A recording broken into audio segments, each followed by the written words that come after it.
தமிழ்நாட்டைச் சேர்ந்த பறவையாளர்கள் அனைவருக்கும் எனது வணக்கம். நான் பாபி. கம்பத்தில் உள்ள ஸ்ரீ ஆதிசுந்தரகிரி மகளிர் கல்லூரியில் கணினித்துறை பேராசிரியராக பணிபுரிந்து வருகிறேன். கடந்த வருடம் எங்களது கல்லூரியில் நிகழ்ந்த பறவையாளர்களின் சந்திப்பு அப்படிங்கிறது தான் எனக்கு பறவைகள் உலகத்தை அறிமுகப்படுத்தியது அப்படின்னே சொல்லலாம். அந்த சந்திப்புக்கு தேவையான அனைத்து உபகரணங்கள் கணினித்துறை சார்பாக இந்த ப்ரொஜெக்டர்ஸ் அது எல்லாத்தையும் பொறுப்பு அப்படிங்கிறது எனக்கு கொடுத்துருந்தாங்க.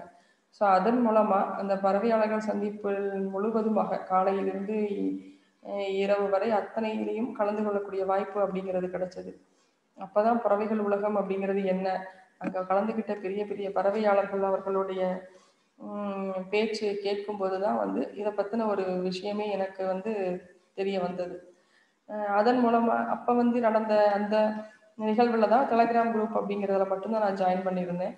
ஸோ என் பறவையாளர்கள் சந்திப்பில் என்னென்ன விஷயங்கள் நடக்குது, பொங்கல் பறவையாளர்கள் சந்திப்பு அந்த மாதிரி விஷயங்கள் எல்லாத்தையும் அமைதியாக நான் கவனிச்சுட்டு மட்டும்தான் இருந்தேன். என்னால் அதில் ஈடுபட முடியலை, வேலை பணியின் காரணமாக அப்படின்னு கூட சொல்லலாம். ஏன்னா இதோட பறவைகள் உலகத்துக்குள்ளே நான் முழுசாக நுழையலை அப்படிங்கிறது கூட இருக்கும். இந்த மாதிரி எங்கள் கல்லூரியில் இருக்கிற பறவைகளையும் வார்த்தையும் மட்டுமே கவனிச்சுக்கிட்டு தான் இருந்தேன். ஆனால் அந்த ஊரடங்கு காலம் அப்படிங்கிறது தான் எனக்கு இன்னும் முழுமையாக அதில் ஈடுபட வச்சது. அதிகமான நேரம் நம்ம வீட்டிலேயே இருந்தனால மொட்டை மாடியில் பறவைகளுக்கு உணவளிச்சு புறா, மைனா, காகம், குருவி, தவிட்டுக்குருவின்னு நிறைய பறவைகள் அதை சாப்பிட்டுட்டு போகும்போது அப்படி ஒரு மனநிறைவு. அது மட்டும் இல்லாமல் வயல்வெளிக்கு பக்கத்தில் இருக்கிறனால அதிகமான கொக்கு, நீர்க்காகம் அது எல்லாம் வரிசையாக பறந்து போகிறத பார்க்குறப்ப அப்படி ஒரு சந்தோஷம் இருக்கும். இதை நாங்கள் தொடர்ந்து வழக்கமாகவே அதை பார்த்துட்டு வந்தோம். ஆனால் இன்னமும் பறவை நோக்கல் அப்படிங்கிறதுல ஏதோ ஒரு பெரிய விஷயம் இருக்குது, நமக்கு இன்னும் அது சரியாக தெரியலை அப்படிங்கிற ஒரு எண்ணத்தோடையே இருந்தேன்.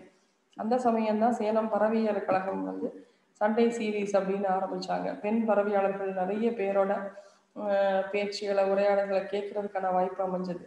அதன் மூலமாக தான் எப்படி பறவைகளை பார்க்கணும், அதை எப்படி நம்ம கண்டுபிடிக்கணும், என்ன பறவை இது அப்படின்னு கண்டுபிடிக்கிறதுக்கு என்னென்ன புத்தகங்கள் இருக்குது, இது எல்லாமே எனக்கு தெரிய வந்தது. அதன் மூலமாக நான் நிறைய நான் மட்டும் இல்லாமல் என் குடும்பத்தினரும் சேர்ந்து பறவை நோக்களை ஆரம்பிச்சிட்டோம் அப்படின்னு சொல்லணும். ரொம்ப சந்தோஷமாக அதில் ஈடுபட ஆரம்பித்தோம்.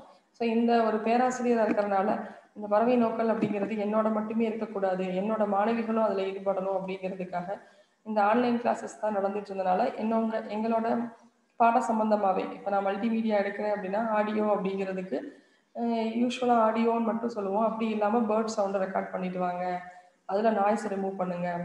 ஃபோட்டோ அப்படின்னும் போது ஃபோட்டோ கிடையாது, பேர்ட்ஸோட ஃபோட்டோ எடுங்க.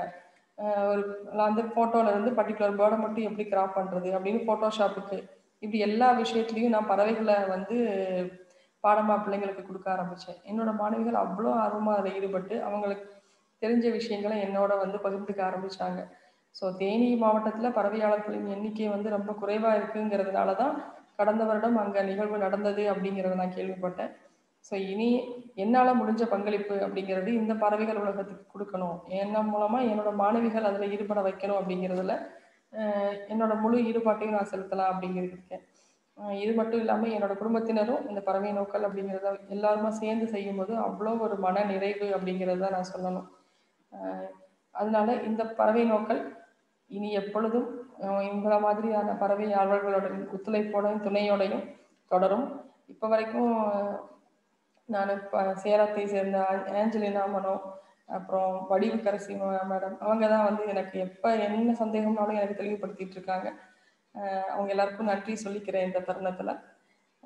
எங்களோட பறவை நோக்கல் உங்களோட தொடர்வதற்கு உங்கள் ஒத்துழைப்பு அப்படிங்கிறது எனக்கு கட்டாயம் கிடைக்கும் அப்படின்னு நம்புகிறோம். எங்கள் பயணம் உங்களோட தொடரும். நன்றி.